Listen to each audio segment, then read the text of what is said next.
कृष्णं वन्दे जगद्गुरु। हरे कृष्ण। सुबह सवेरे करते नाम प्रभु, करते हम शुरू आज का काम प्रभु।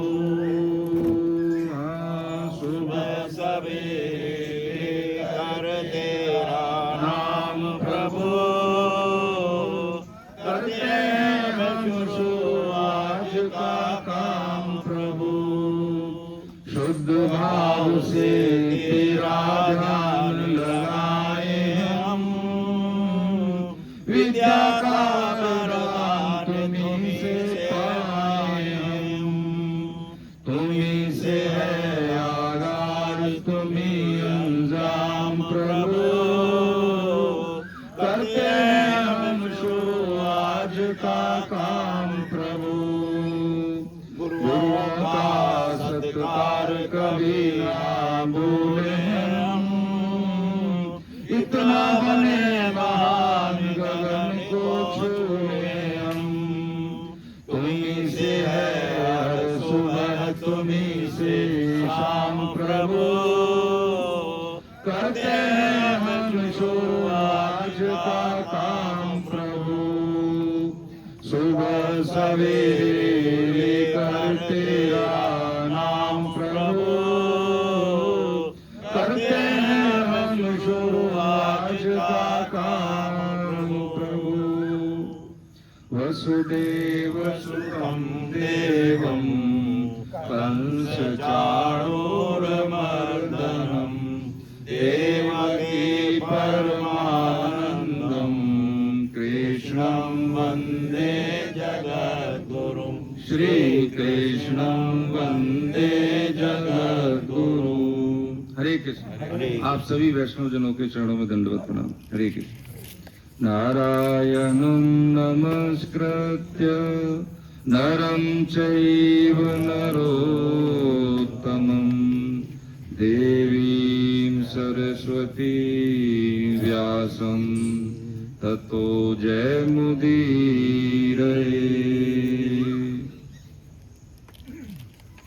हरे कृष्ण।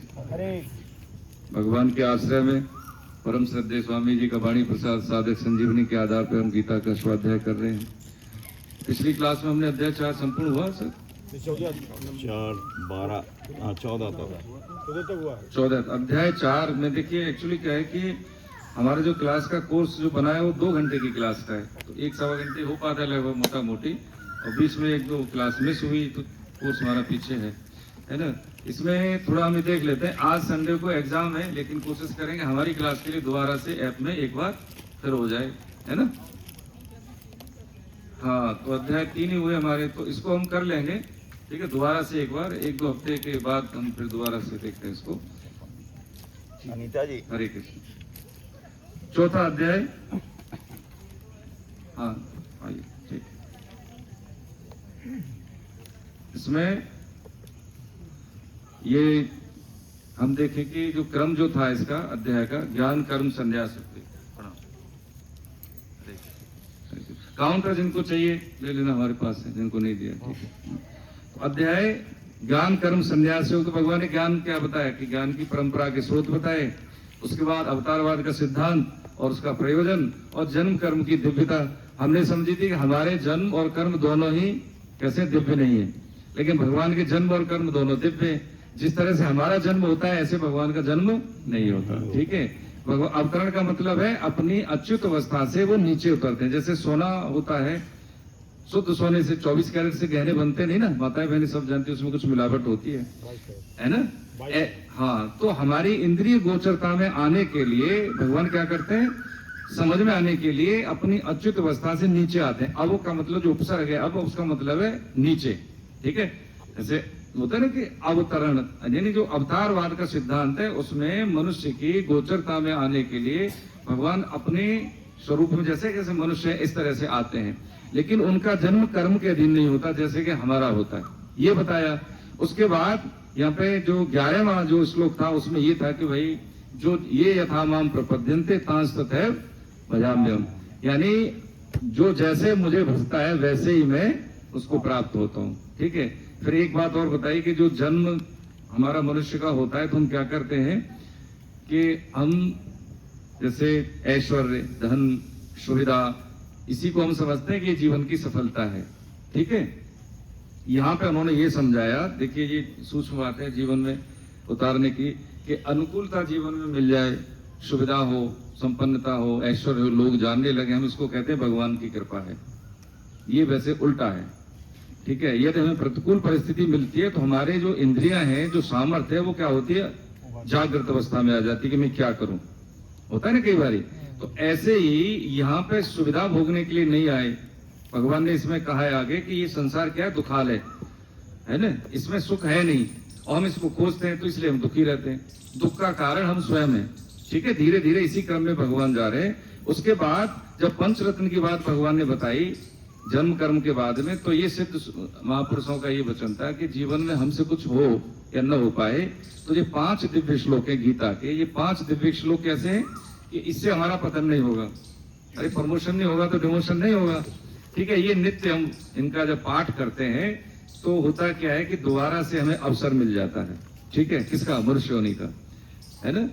एक बात और समझे यहाँ पे आगे बढ़ने से पहले कि 84 लाख शरीर हम सब जानते हैं। ठीक है, इन 84 लाख शरीरों में कौन पाप करता है, निकृष्ट कर्म, पाप कर्म सबसे ज्यादा नहीं सर, मनुष्य ही करता है ना, मनुष्य ही करता है, उसमें और कोई नहीं करता है ना। बाकी तो सबकी रहनी करनी निश्चित है। अब यहीं से क्या होता है कि यहीं से हमारा जैसे उच्च लोक मिलने हैं, ब्रह्मलोक मिलना है, मुक्ति होनी यहीं से होनी है और यहीं से हमें नरकगामी होना है। ठीक है, लेकिन ये बात समझ में आती नहीं है। जैसे मान लीजिए आप सभी भाई भद्र पुरुष हैं, सब लोग सामाजिक हैं, प्रभु कृपा है कि आप ऐसा बैठे, लेकिन कोई सामान्य व्यक्ति है, समझे कि वो जेल में नहीं गया हो, उससे कहा जाए भैया जेल में बहुत पिटाई होती है या जेल जाने से पहले 3rd डिग्री मिलती है। ठीक है, पुलिस वाले बहुत घसीटते हैं, पीटते हैं, उसके बाद अदालत होती है, उसके बाद फिर वो सजा मिलती है। अब उसने कभी ऐसा दोष नहीं किया तो शायद वो समझ में नहीं आया उसके में, लेकिन जिसने दोष किया है और इस प्रक्रिया से गुजरा है वो जानता है कि हाँ होता है ऐसा। तो ऐसे ही हमें नहीं मालूम है कि नरक होता है, तपलोक होता है, महरलोक होता है, स्वर्ग लोक होता है, ब्रह्मलोक होता है, हमें नहीं मालूम है अभी ना। शास्त्रों की बात हमारी समझ में आ नहीं रही। ठीक है, लेकिन हम यहाँ बैठे हैं तो ये बात के पक्के प्रमाण है कि मनुष्य शरीर हमारे और हुए, सुख दुख मिलता है, अनुकूल प्रतिकूल परिस्थिति आती है तो वो हमारे किए हुए कर्मों के परिणाम के आधार पर आती है। मान लेंगे तो ठीक है, नहीं तो फिर जैसे किसी से कहा जाए कि भाई चोरी करके देख ले, है कोई अपराध करके देख ले, अगर है तो दंड मिलता है, नहीं मिलता है देख लेना, फिर यही स्थिति है हमारी। तो ये भगवान अर्जुन को ये बता रहे हैं कि ये जो स्थिति जो है चुनौती की, तो क्या चुनौती हमारे लिए चुनौती है कि हम ये जानते हैं कि हमें ये नहीं करना चाहिए, फिर भी हम कर लेते हैं, है ना। जैसे 24 घंटे, आज 5 जुलाई है, ये जीवन से हमेशा के लिए घट जाएगी, तो हमें क्या करना चाहिए कि समय का सदुपयोग कैसे करना चाहिए। 6 घंटे सोने के बाद हमें परफॉर्म ही करना है।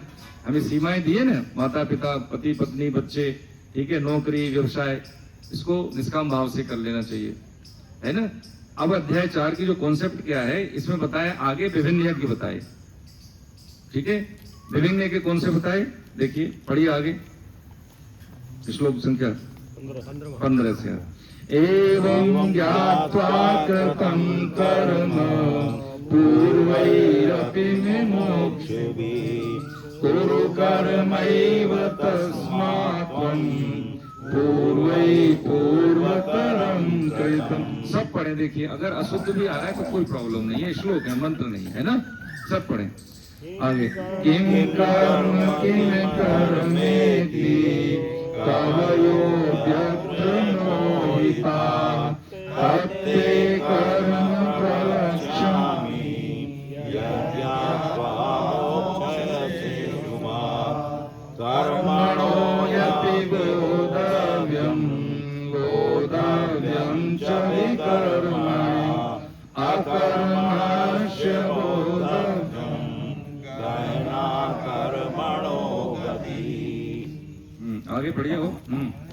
कर्मण्य कर्म यः पश्येत् अकर्मणि च कर्म यः स बुद्धिमान् मनुष्येषु स युक्त कर्म कृत् यस्य सर्वे समारंभा काम संकल्प वर्जिता ज्ञानाग्निदग्ध कर्माणं तमाहु पंडितं बुधा त्यक्त्वा कर्म फलासंगं नित्य तृप्तो निराशय कर्मण्यभिप्रवृत्तोऽपि नैव किंचित करोति स। हिंदी भावार्थ पढ़े कोई? हाँ हिंदी का। हाँ बिल्कुल। पूर्व काल के मुमुक्षों ने भी इस प्रकार जानकर कर्म किए हैं, इसलिए तू भी पूर्वजों के द्वारा सदा से किए जाने वाले कर्मों को ही उन्हीं की तरह कर। कर्म क्या है और अकर्म क्या है, इस प्रकार इस विषय में विद्वान भी मोहित हो जाते हैं। अतः वह कर्म तत्व मैं तुझे भली बात कहूँगा, जिसको जानकर तू अशुभ संसार बंधन से मुक्त हो जाएगा। कर्म का तत्व भी जानना चाहिए और अकर्म का तत्व भी जानना चाहिए तथा विकर्म का तत्व भी जानना चाहिए, क्योंकि कर्मों की गति गहन है अर्थात समझने में बड़ी कठिन है। बहुत बढ़िया, हरे कृष्ण। इसमें देखिए क्या है कि पूर्वजों की बात आई ना, 15वां श्लोक 15, 16, 17, यानी अब वो क्या कह रहे हैं, कर्म तत्व को गहराई से बता रहे। जो हम कर्म करते हैं, इनपुट जो करते हैं उसका मिलता है। जैसे कि मान लीजिए जमीन में हम कुछ भी डालेंगे उसका फल मिलेगा, ठीक है। यदि मान लीजिए हमने बबूल हुआ है तो बबूल मिलेगा, आम बोया है तो आम मिलेगा, ठीक है। अब चाहिए हम बोले जैसे भैया प्रणाम, शुभ प्रभात आपको, है ना। बड़े हैं तो आप है ना क्या कहें, आशीर्वाद देंगे हमें, और छोटे हैं तो आप क्या करेंगे, आप सम्मान पूर्वक गर्दन झुका देंगे। स्वभाव से है, ऐसे ही शब्दों में ऊर्जा है, ठीक है। यदि हमारा स्थूल शरीर से किसी की सेवा कर देते हैं या सूक्ष्म शरीर से या फिर कारण, 3 शरीर है हमारे, है ना, तो इनके द्वारा जो भी हम एक्ट करते हैं मन में भी वो भी फलता है। जैसे मान लीजिए एक यहाँ पे बनारस में था एक जल्लाद, तो वहां के राजा थे, मध्यकाल की बात है। तो वो जब निकलते थे तो अब देखें मरघट होते हैं, गांव घर शहर से थोड़ा सा आइसोलेशन में रहते हैं ना, दूर रहते हैं अलग थलग। तो कहते ये जल्लाद बड़ा निकृष्ट आदमी है ये सब, तो उनको बड़ा अंदर से वो सोचते थे राजा किसके बारे में, जल्लाद के बारे में, जो शरीर को पूरा करते हैं, अंत्य से संस्कार करते हैं। क्या कहते हैं उनको, जल्लाद तो उनको कहते हैं जो फांसी, डोम, अच्छा जल्लाद तो वो फांसी देने वालों को। अब ऐसे ही जब राजा निकलता था तो वो सोचते थे जो अंत्येष्टि संस्कार करते थे, देखो है तो सब भाई जीवात्मा ही, ये राजा मरेगा तो बहुत मिलेगा, पैसा मिलेगा, सम्मान की लकड़ी से दाह संस्कार होगा, पता नहीं कब मिलेगा, वो ऐसा सोचता था। ये दोनों केवल एक दूसरे से कभी मिले नहीं, लेकिन दूर से देखते थे, दृष्टिपात होते ही ऐसे भाव थे, ठीक है। एक दिन क्या हुआ, एक जैसे आप जैसे कोई पंडित पुरुष पहुंचे, उन्होंने कहा राजा साहब जो भी देखो, ऐसे पता है राजा को उपदेशित कर रहे थे कि आपकी प्रजा में जो भी है, छोटे से छोटा बड़े से बड़ा, देखने में कितना ही निकृष्ट काम करे, लेकिन जनित में कर रहा है वो आपके लिए ही काम कर रहा है। तो जब निकल रहे थे तो वो बात याद आ गई उनको, तो उन्होंने कहा काम तो ये भी ठीक कर रहा है, यदि काम नहीं करेगा तो ऐसी किसी की स्थिति होती है तो कौन इससे निवृत्ति कराएगा। तो उनका भाव बदलने लगा, तो उसका भाव भी बदलने लगा कि नहीं ऐसा राजा प्रजापालक भगवान इसकी आयु लंबी करे, इसको कभी ऐसा मेरे पास आने की, इसका कभी ऐसा मौका न मिले कि मेरे पास आए, है ना चीजें। तो क्या आता है, ये सूक्ष्म शरीर यानी सोचने का, चिंतन करने का प्रभाव भी दूसरों पर इम्पैक्ट डालता है। पक्की बातें करके देख लें कभी, है ना। लेकिन हम अंदर से कुछ है, बाहर से कुछ है तो फिर घटेगा नहीं। कहने का मतलब है एक स्पूना जो दिखती नहीं किसी को, वो भी प्रकृति में पॉजिटिव या नेगेटिव इम्पैक्ट डालती ही डालती है, ठीक है।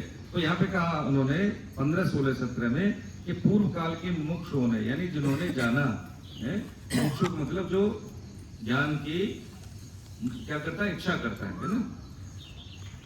अब ये कानूनी कर्म और कर्म, ठीक है, हम दोनों कहेंगे तेरे लिए। और ये क्या कह रहे हैं, कर्म क्या है, अकर्म क्या है। कर्म का मतलब जिसका फल होता है, जैसे हम 3 चीजें, क्रिया, कर्म, ठीक है, और एक होती है लीला जिसको हम कहते हैं, जैसे सिद्ध महापुरुष करते हैं, भगवान उतार लेते हैं तो ये करते हैं। क्रिया का मतलब होता है जो स्वमेव हो, उसमें कर्ता अभिमान नहीं हो। आंखें जैसे हमारी झपक रही है, सांस हम ले रहे हैं, है ना, खाने से अंदर खून बन रहा है, हमें नहीं पता है, तो ये होगी क्रिया जिसमें कर्ता भाव नहीं है। एक होता है कर्म जिसमें कर्ता भाव होता है, जैसे हमें सच्चिदानंद गीता पढ़ रहे हैं, है ना, हम किसी की सेवा कर रहे हैं, तो ये क्या हो गया, कर्म हो गया, क्रिया और कर्म हो गई। अब एक होती है लीला जिसमें कर्ता भाव नहीं होता लेकिन दूसरों के हित में की जाए, सिद्ध महापुरुषों द्वारा लीला होती है, ठीक है, और हमारे जैसे संसारियों द्वारा कर्म होते हैं, जिसका फल होता है अच्छे का अच्छा, बुरे का बुरा। ठीक है, ये तो कर्म क्रिया में अंतर समझ लिया, लीला में अंतर समझ लिया। अब बता रहे हैं अकर्म क्या है। कर्म सकाम भाव से होते हैं, अकर्म कैसे होते हैं? निष्काम भाव से। हमें बदले में कुछ नहीं चाहिए, सेवा हो जाए, ठीक है नहीं, तो ये क्या हो गया? अकर्म होगा, उसका फल नहीं मिलेगा। ठीक, आगे कह रहे हैं कि इसमें इस प्रकार इस विषय में विद्वान भी मोहित हो जाते हैं। वह कर्म तत्व में तुझे भली भांति से कहूंगा। क्या कहूंगा? आगे कह रहे हैं कर्म का तत्व भी जानना चाहिए और कर्म का भी, क्योंकि कर्मों की गति बड़ी गहन है। ठीक, कर्मों की गति कैसी है? हमें लगता है कि जो करता है वो भोगता नहीं। ठीक है, एक बार एक व्यक्ति निकल रहा था, रास्ते में बाग का पेड़ था, आम का, अभी आम का सीजन चल रहा है, उसने कहा आम बहुत अच्छे, तो अब जे देख लिया उसने आम के पेड़ बहुत अच्छे, आम भी बहुत अच्छे आ रहे हैं, तो उसने तोड़ लिया, आम तोड़ लिया। पीछे से जो बाग का मालिक, उसने देखा कि भाई ये तो बिना परमिशन के, तो उसने क्या दिया? उसने पीठ में डंडा मारा, उसके पीठ में डंडा मारा, तो उसको बड़ी दिक्कत हुई। ठीक है, आंख से आंसू आ गए उसके दर्द की वजह से। तो देखें, शरीर को हम विभिन्न एक एक्ट करने वाले भागों के रूप में समझते हैं। आंख ने देखा, ठीक है, हाथ ने तोड़ा, जवान ने चखा, और क्या पेट में गया, ठीक है, और पिटाई किसकी हुई? पीठ की। लेकिन अब पिटाई पीठ हुई, अब देखें फिर भी, अच्छा पीठ में पिटाई हुई, दर्द हुआ, ठीक है, और आंसू आए, तो रोआ कौन? तो देखा पहले किसने था? तो दंड किसको मिला? तो ये इसलिए कर्मों की गति बड़ी गहन है। ये ऐसा नहीं है कि हम कुछ भी इनपुट डालेंगे, हमें इनपुट जो भी हम करते हैं उसका मिलता है, अच्छे का अच्छा, बुरे का बुरा। यदि ऐसे ही चलते रहे तो हमें जीवन मरण हमें मिलते रहेंगे। अब यहाँ पर रोकना है, हमें रोकना है। क्यों रोकना है? क्यों इसलिए रोकना है क्योंकि वेद व्यास भगवान ने कहा कि देखो, दुर्लभो मानुष देह प्राण नाम क्षण भंगुरा तस्मिन् प्राप्ते तो कर्तव्यम सर्वदैवात्म साधनम्। है ना, अभी तक की अवस्था में हमारे हृदय में शांति नहीं है, अभी भी बदला लेने की भावना आती है। मुझे को ऐसे कह दिया, ऐसा क्यों कह दिया, हमने इतना किया, हमें कोई बदले में मिला नहीं, हमने समाज को इतना किया, हमें पद नहीं मिला, होता है ना ऐसी चीजें। तब तक हम सही ट्रैक पे नहीं है, तब तक सही ट्रैक पे नहीं है।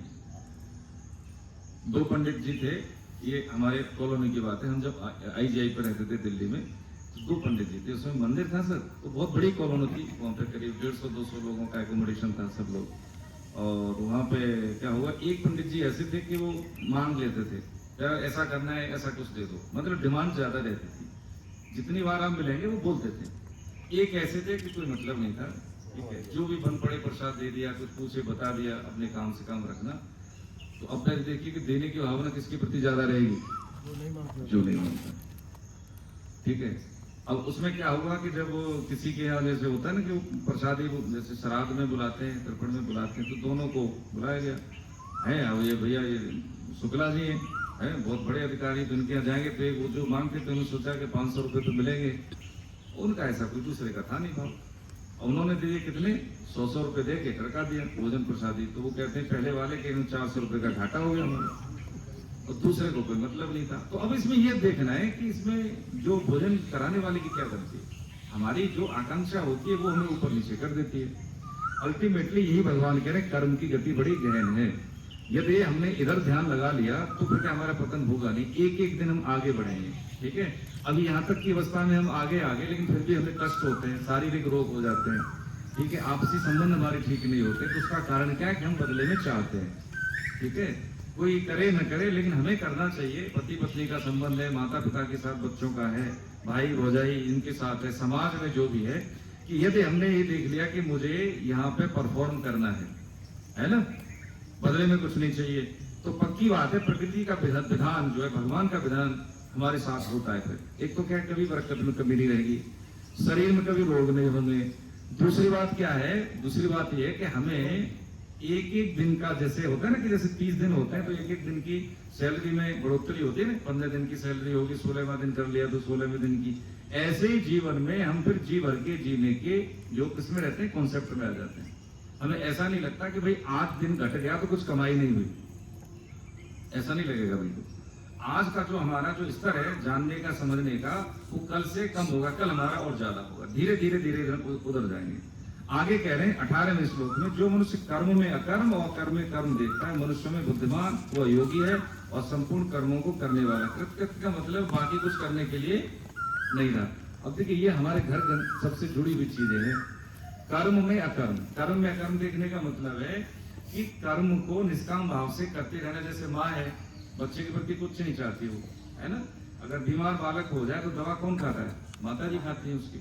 तो कर्म को निष्काम भाव से करना, कर्म में अकर्म देखना है। और अकर्म में कर्म देखना है, ये बहुत जरूरी है। यहाँ पे हम गलती करते हैं प्राय सभी, ठीक है। अकर्म में कर्म देखने का मतलब होता है कि यदि हमारी आने वाली पीढ़ी, बेटा है, बहू है, हम एचओडी है, किसी डिपार्टमेंट के सबॉर्डिनेट है, यदि हमसे बेहतर करने वाला और समझने वाला है तो हमें उनको हैंडओवर कर देना चाहिए। ये अकर्म में कर्म है कि हर समय हम होंगे तभी होगा, हमारे बगैर होगा नहीं, आलतू फालतू की चीजें हस्तक्षेप करके, और जो सही हो रहा है उसको भी हम क्या करें, उसमें इंटरफियर कर दें, तो फिर वो दिक्कत होती है।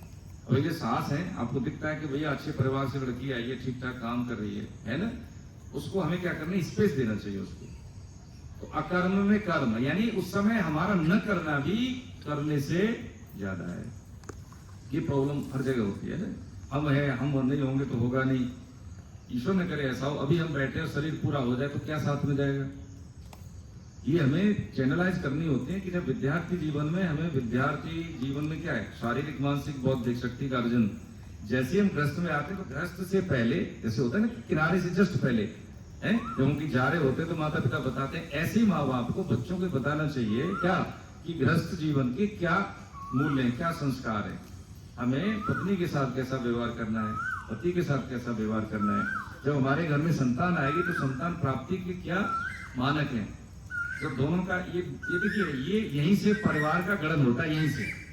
और इसमें हम क्या करते हैं, जैसे सामान्यतः जैसे बच्चा शादी योग्य हो गया, बेटी शादी योग्य हो गई, और उपयुक्त जो संबंध मिल गया, शादी कर दी, नौकरी पेशा हो गया, हम देखते हैं कि वो कैरियर सेटल हो जाए, शादी कर दें।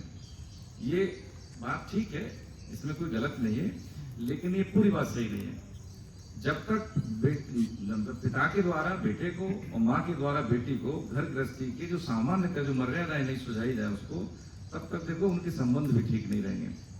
ये बहुत जरूरी है। आप देख ले, बड़ी माता बहने है ना, जिनके बच्चे बड़े हो गए, नाती पोते हो गए, देख ले, है ना, माता दादी नानी जाते थे, सभी सिखाती थी कि आप कितने पढ़े लिखे हैं, आप तो भाई कितना है, जैसे शुक्ला जी माता जी हैं, लेकिन फिर भी घर का काम करती हैं। आपको लगता है कि मैं कोई चुकी हुई अवस्था की हूँ, लेकिन आप जो है ग्रंथों का भी अध्ययन है, पढ़ाई का भी ठीक है, आप में से बहुत सी ऐसी हैं। लेकिन अभी क्या है कि बालक जैसे ही 10वीं 12वीं में जाता है, वो मम्मी को कहता है कि ये तो कुछ नहीं आता इनको, पिताजी तो चुके हुए हो गए। ये गलत कॉन्सेप्ट है, ये है ना। तो ये कहने से हमारे से ये शुरू हो जाती चीजें, हमें उनको बताना है शादी ब्याह से पहले, है ना, कि सास ससुर के साथ क्या संबंध है, माता पिता के साथ क्या, चाहे बेटा है या बेटी है। तो परिवार दो व्यक्तियों का मेल नहीं होता, क्या होता है, दो परंपराओं का, दो कुलों का संयोग होता है, और आने वाली पीढ़ी उनके वातावरण से प्रभावित होती है। ठीक है, माता पिता का जो वातावरण है वैसे ही संतान आएगी, ये पक्की बात है। तो ये हमने समझा कर्म में अकर्म और अकर्म में कर्म।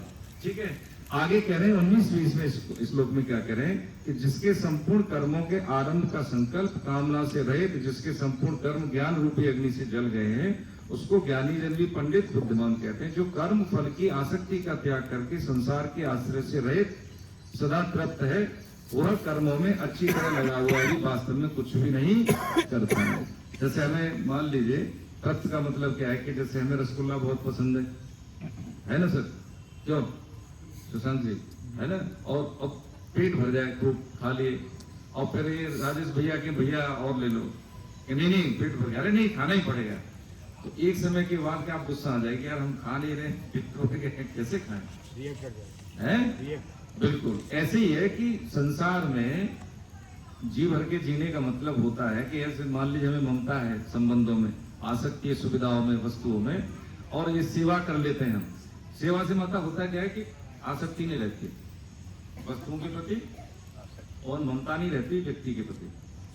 जैसे हमारे घर में बड़े बुजुर्ग होते हैं, ईश्वर न करे ऐसा हो, उन्हें कोई असाध्य रोग हो जाए जीवन के अंतिम समय में, और हम उनकी सेवा नहीं करें, डॉक्टर के पास नहीं ले जाएं, शारीरिक मानसिक जो भी है फाइनेंशियली उनकी सपोर्ट नहीं करें, तो हमें लगता है कि यार दिक्कत, हमें ऐसा नहीं करना चाहिए था, बाद में हमें खुद लगेगा। लेकिन भरसक प्रयास करने के बाद भी अगर वो शरीर में नहीं रह रहे, उनको शरीर पूरा हो जाता है, तो फिर ऐसा लगेगा कि मैंने अपना पूरा कर लिया है। या जैसे ईश्वर ने करे, कोई जैसे अर्ली एज में ऐसा हो जाता है, कोई असाध्य बीमारी हो गई, लेकिन घर मकान बिकने के बाद नहीं वो व्यक्ति रहता, उसके बाद भी फिर उनको लगता तो एक समय के बाद नहीं, हमने अपना पूरा बेस्ट किया। ऐसे ये शरीर में दम है अभी, इंद्रियों में दम है अभी, ठीक है, काम हम कर सकते हैं, तो हमें लगता है कि जीवन में परफॉर्मेंस कम से संतुष्ट हो जाते हैं, सस्ते में बिक जाते हैं। ठीक है, जैसे भी सर बता रहे थे कि हम सेमिनार क्यों करते हैं, हमें जैसे संसार के सुख भोगने के लिए ये साधन है आसपास, और बहुत मतलब ज्यादा मात्रा में आध्यात्मिक चिंतन के विकास के लिए साधन नहीं है। तो मौका होता है कि भाई सेमिनार करेंगे, वर्कशॉप करेंगे, गौशाला में आधा एक घंटे की चर्चा होगी, सप्ताह में एक बार बैठेंगे, ये सब चीजें यही तो है। ये बार बार क्या है कि बिना सत्संग के सुमिरन भी नहीं होता, ठीक है, स्वाध्याय भी नहीं होता, और हम टिकते नहीं है। जैसे आज हमने बनाया कि भाई हमें ऐसे ही सुबह उठना है, हमें ऐसे ही काम करने हैं, पद्धति हमारी ये है, आलतू फालतू समय बर्बाद नहीं करेंगे, ऐसे ऐसे 24 घंटे को डिवाइड कर लिया। तो 24 घंटे को डिवाइड करने में टिकेंगे नहीं हम। कब तक नहीं टिकेंगे? जब तक कि सत्संग नहीं है, रेगुलर हम नहीं है। बार बार जैसे हम खाना खाते हैं, ठीक है, बार बार में स्कूल जाते हैं, बार बार ट्रेनिंग लेते हैं, तभी हम होता है ना एफिशिएंट बनते हैं। ऐसे ही अध्यात्म जीवन में अपने जीवन को सफल करने के लिए एक एक दिन आगे बढ़ने के लिए हमें निरंतर सत्संग की जरूरत होती है। इसी वजह से कहा गया है, बिन सत्संग विवेक न होई, राम कृपा बिन सुलभ न सोई। अब इसका मतलब पता है विवेक न होई, लेकिन बिना भगवत कृपा के सुलभ भी नहीं है। देखो आपके सभी के चरणों में निवेदन भैया है ना, कि आप यहाँ बैठे हैं, चाहे अर्ली एज के हैं या मान लीजिए कि हमारा रिटायर्ड हो गए है ना, तो ये पक्की बात है कि भगवान की कृपा से बैठे हैं, बिना भगवान की कृपा से नहीं। ये बात देख लेना, जैसे हम संतान को नहीं चुनते, संतान माँ बाप को नहीं चुनती, विधान से आ जाते हैं, ऐसे ही ये कोई न कोई निमित्त बनता है हमारे को, भैया आइए यहाँ बैठिए, ऐसा देखते हैं, ऐसा हम करते हैं, कि माता पिता चुक जाते हैं एक समय के बाद। लेकिन ये जब लोप हो जाता है कर्म पद्धति का, तो फिर जो हमने सुविधाएं दी हैं, जो उनको समय दिया है, जो संसाधन दिए, उसका फिर वो सदुपयोग बच्चे कर नहीं पाते, फिर हमें फ्रस्ट्रेशन होता है, फिर हमें अध्यात्म ऐसा लगता है तो बेकार की चीज है, सब किताबों की बात है। अरे भाई करके तो देखें, है 2 की जगह पे 4 जोड़ के आगे हम, अब कह रहे आंसर सही आ जाए तो कैसे हो जाएगा, है ना। जो पद्धति हमें बताई वो कभी हमने सीखी नहीं, पढ़ी नहीं, ये प्रॉब्लम हमें होती है शुरू में। पैसा, सुविधाएं, ऐश्वर्य हमारे जीवन को सफल असफल नहीं कर सकता। वो क्या कर सकता है, हाँ उपयोगी है, लेकिन सब कुछ नहीं है ना। तो योगी बनने से पहले हम क्या बने, पहले उपयोगी बन जाए। किसके लिए? अपने लिए, दूसरे की तो बात छोड़े, ठीक है। आगे भगवान कह रहे हैं 21-22 से लेकर के, यानी 29 कितने श्लोक हैं इसमें? 30 श्लोक हैं, नहीं ज्यादा है, 42 श्लोक के आसपास है ना, 42 श्लोक है, हाँ ठीक है। इसमें 30 श्लोक तक 21-22 से लेकर के 29-30 तक विभिन्न यज्ञ हैं। जैसे कैसे यज्ञ है? एक तो क्या है, तप यज्ञ, ठीक है ना, जप यज्ञ। और दूसरा कैसे करते हैं, जैसे हम खाना पीना खाते हैं तो बलि वैश्य करते हैं ना, गाय को, चींटी को, कुत्ता को, ये सब ये यज्ञ है। दूसरा क्या है कि जैसे कोई हमारे अतिथि आ जाए, ठीक है, वो अतिथि यज्ञ है। एक होती है जैसे इसमें मूल जो यज्ञ है, जो जैसे कहते हैं महत्वपूर्ण, वो क्या है, श्वास लेने का तरीका, जिसमें कहा है भगवान ने प्राण का अपान में, अपान का प्राण में हवन करना। ये हमारे स्वास्थ्य और स्वभाव से सीधे डायरेक्ट ये रिलेट करता है। जैसा हमारा स्वभाव है, स्वभाव स्वास्थ्य को सीधे सीधे प्रभावित करता है सर, ठीक है। स्वभाव कैसा है, उतावला है, स्वभाव कैसा है, हमारा हड़बड़ी में रहते हैं, स्वभाव कैसा है, हम इरिटेट हो जाते हैं, स्वभाव कैसा है, हम लेखित होते हैं, स्वभाव कैसा है कि हम समझने की कोशिश नहीं करते, कोई कह रहा है हमारी समझ में नहीं आता है ना। तो ये जैसा हमारा स्वभाव होता है वैसे ही फिर हमारा स्वास्थ्य होता है। अब जैसे मान लीजिए हम यहाँ बैठे हैं, ठीक है, जैसे भैया बैठे हैं, कुर्सी पे बैठे हैं, आप भी बैठे हैं, तो जैसे पैर हमारे ऐसे हैं, हमने कई बार बोला भी, इस तरह से एक दूसरे को क्रॉस करते हैं, तो ठीक है, हम ठीक तरह से सांस हमारी पूरे शरीर में जा नहीं रही। यही पे एक बार करीब होगी 5-6 साल, तो रामकृष्ण मठ के जो कानपुर में एक स्वामी जी आए, तो मुलाकात होती थी उनसे। तो IIT कानपुर में हर शनिवार को ये ओरिएंटेशन के लिए जाते थे कि बच्चे किस तरह से लर्निंग कैपेसिटी में है, स्ट्रेस फ्री हो। तो आते थे, तो उन्होंने कहा ऐसा करो, तुम 5 डे वीक होता है तो एक दिन हमारे यहाँ आओ 2 दिन के लिए। तो संता क्या थी, तो हम फ्राइडे इवनिंग चले गए। यही बात समझ रहे थे को श्वास लेने की पद्धति। तो शाम को सत्संग हुआ, फ्राइडे को सुबह उन्होंने मेरे को 5 बजे एक हॉल में बुलाया, तो अकेला ही था मैं, ठीक है, तो ऐसे ही कुर्सी पे वो बैठ गए और उन्होंने कहा कि देखो ये चटाई जैसे ऐसे कारपेट था कि आप आंख बंद रखना और जैसा मैं कहूं वैसा करते जाना, इंस्ट्रक्शन फॉलो करना। तो मैंने कहा ठीक है। तो जैसे जैसे वो कहते गए वैसे वैसे मैं करता गया, बिल्कुल ध्यान उनकी मतलब आवाज पे और आंख बंद करके जैसे जैसे पुशअप बताया, जैसे जैसे श्वास की गति बताई, वैसे वैसे करते गए। 45 मिनट के सेशन में मतलब ऐसा लगा कि मतलब कितने दिन से मैं रेस्ट कर रहा हूँ, 45 मिनट के सेशन में। उसको कहते हैं गाइडेड योगा। ठीक है, कोई इंस्ट्रक्शन दे उसको हम फॉलो करें। तो जब हम सांस पूरी बाहर लेते हैं धीरे धीरे और धीरे धीरे निकलती है, अब बैठने का पोस्चर हमें बता देता है कि हम कैसे सांस ले रहे हैं। अब जैसे अभी चेहरा देख के बता देंगे उनकी सांस की गति कैसी है। पैर हमारे 90 डिग्री पे घुटने जैसे कुर्सी पे बैठे हैं और बिल्कुल पैर रखे प्रॉपर जमीन पर, तो पक्की बात है पूरे शरीर में आरोह अवरोह वाहिकाओं में होगा, नाड़ियों में हमारे। तो उससे उतावलापन, ऑर्गन पुष्ट, चिड़चिड़ापन, हाइपरटेंशन होता है ना, बीपी, ये सब चीजें अपने आप पूर्ण होने लगती है धीरे धीरे धीरे धीरे। अब ये नहीं कहने छोड़ देना, दवाई कोई खा रहा है, ईश्वर न करे किसी को यदि है दवाई खा रहा है तो खाते रहिए, जरूरत कम पड़ेगी। एक बार। दूसरी बात क्या है कि सामने वाला कोई बोलेगा तो चीजें पूरी तरह से हम रिसीव करने की स्थिति में होंगे, पूरी तरह से। यही बात बच्चों को जीवन के आरंभिक कालों में बता दी जाए तो बालक क्लास में अगर वो पूरी बात ध्यान से सुनता है तो आधी जीत तो वही होगी उसकी, प्रेशर में नहीं रहेगा। कोचिंग की जरूरत कहां पड़ेगी? आप पुराने लोग कितने कोचिंग पढ़ते थे बताइए, है ना? अभी क्या है कि ज्यादातर वो बैंकर बन के जाते हैं बच्चे। रैंकर तो 8 या 10 होते हैं, मुश्किल से 2-3%, बाकी तो 98% बैंकर है। उनके लिए पैसे कमाओ का जरिया है ये। और पढ़ाते पढ़ाते ऑनलाइन या ऑफलाइन क्या बच्चों को पढ़ाने लगते हैं, आप सब जानते हैं। मैं तो जाता हूँ ना कई बार, तो मैं देखता हूँ कि जो विजडम होनी चाहिए जो फैकल्टी में वो नहीं है उनमें, चरित्र है नहीं उनके अंदर। ठीक है, टारगेट होता केवल पैसे का, तो बच्चों में वो संस्कार आते नहीं है। हाँ, सिलेक्शन होता है, ऐसी बात नहीं है। जो पढ़ाया जाता है स्कूल में वो आता नहीं, और जो आता है वो पढ़ाया जाता नहीं। तो क्या है वो सेतु का काम कर रहे हैं कोचिंग सेंटर।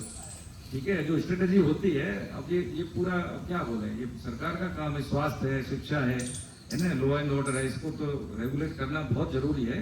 कुछ चीजें हमारे में कमी है, हम सबके प्रयास से होगा। तो बच्चों को जो अपने हिस्से का जब हम चीज दे देते हैं तो ये कर्म करने का मतलब ये है कि अध्यात्म कोई अलग से नहीं। देखो प्रभु जी, माताएं बहनें यज्ञ करती, सुबह से जैसे हम आंख खोलते हैं जब से यज्ञ कर्म शुरू हो जाते हैं। और पहला यज्ञ तो यही है, सांस लेने का तरीका, यौगिक श्वसन जिसको कहते हैं। ठीक है, इससे हमारा पढ़ना, हमारा स्वास्थ्य, ठीक है, व्यवहार करना, ठीक है। दूसरा सबसे बड़ा अहम होता है कि हम धैर्य में रहते हैं, हड़बड़ी में नहीं रहते, पेशेंस हमारे अंदर रहेगा। ये बताया भगवान ने प्राण का अपान में, अपान का प्राण में। तो प्राण, पंच प्राण होते हैं मुख्यतः। उदान गले से ऊपर उदान वायु है, ठीक है। हृदय में क्या बोलते हैं उसको? प्राण समान होता है पेट में, उदान प्राण हृदय में, पेट में समान, ठीक है। और अपान होता है मूलाधार में, और ज्ञान होता है पूरे शरीर में प्रकट होता है। ये होता है पंच प्राण। तो जब शरीर पूरा होता है तो उदान वायु के माध्यम से जीवात्मा एक शरीर से दूसरे शरीर में जाती है। ठीक है, अध्याय 13 में इसको समझेंगे, है ना इसको। ठीक है, अभी इसमें आगे विभिन्न यज्ञों का वर्णन होने के बाद मैंने ये सोचा है कि सर जो अध्याय 4, 5, 6 है ना माता जी, उसका जो एसेंस है, सार है, वो मैंने शेयर कर दिया ग्रुप में। ठीक है, कैसे कैसे प्रश्न आएंगे, आप अटेंड तो कर ही लेना सब ऐप में। ऐप सबने अटेंड को कर लिया है, डाउनलोड कर लिया है, जो भी साधक है। किसने नहीं किया बता दें। ये ऐप आपकी एंड्रॉइड में तो आ रहा है, आईओएस में डाउनलोड नहीं हो रहा। आईओएस में नहीं होगा, आईओएस में उसमें, हाँ ये नहीं होगा बिल्कुल। ऐसी व्यवस्था करेंगे आईओएस में भी आएगा। क्या करानी पड़ेगी? नहीं ग्रुप में है, वो मैंने डाल दिया। क्या हार्ड कॉपी पीडीएफ, एग्जाम तो ऐप में ही देना है, लेकिन आईफोन में नहीं होगा सर, सही कह रहे हैं, वो होगा एंड्रॉइड वाले में। क्योंकि आई जो फोन का कुछ जो से सपोर्ट नहीं कर रहा हमारे उसको, एंड्रॉइड सभी कर रहे हैं, है ना। तो अगर एंड्रॉइड किसी बच्चे के पास है, आपके पास आईफोन है, तो दूसरे के से आप कर लीजिए, है ना, ये करके देख लीजिए। और दोबारा से हम एक बार प्रयास करेंगे, दोबारा से आ जाए, एक बार एग्जाम हो जाए, मैं आज बात कर लूंगा उनसे। ठीक है, तो आ रहा है पहले से अगर आईफोन में है, पहले से है तो वो काम करेगा। रिसेंटली ऐसा हुआ है, पहले था मेरे पास, हाँ। मैं आप ही चला गया, जब आपने कहा रिपोर्ट कर लीजिए तो वो होगा नहीं, तो वो नहीं होगा। ठीक है, आगे 31 में, और इसमें कह रहे हैं भगवान के जैसे देखिए याज्ञिक जो कर्म होते हैं, अब बता रहे हैं क्या कर्मियों की बात बताने के बाद में वो कह रहे हैं कि, वो कह रहे हैं कि उन्होंने कहा अर्जुन के घोर कर्म में क्यों। ठीक माता जी, घोर कर्म में क्यों मुझे डालना है? तो उन्होंने ज्ञान योग की बात बताई कि ज्ञान योग ये है। ज्ञान योग का साधक कौन है? ज्ञान योग की पात्रता है कि उसमें तीव्र वैराग्य, स्पष्ट विवेक। स्पष्ट विवेक का मतलब है, जैसे हमने जान लिया, क्या जान लिया कि 24 घंटे हमें मिलते हैं। हमारी क्या है? सांस है, समय नहीं है। सांस को हम रेगुलेट कर लेते हैं तो हमारी आयु बढ़ जाती है, आयु उसी से बढ़ती है। जैसे कि हम 100 साल की उम्र है, 100 साल की उम्र नहीं होती, सांसों की गिनती होती है।